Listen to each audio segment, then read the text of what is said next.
the forward, like when you turn it, it takes a while because it has to slow down first. So it does it. You've just got to hold it for like, 20 seconds before it really slows down and starts turning. When it's in reverse, it's slower, so it does it very quickly.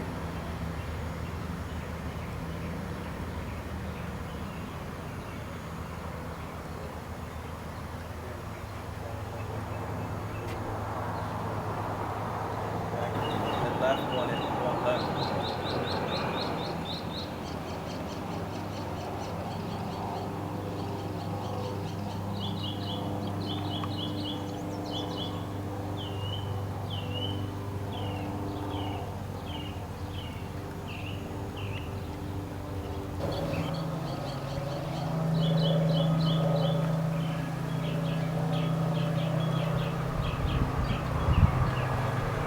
I've been holding left for a while.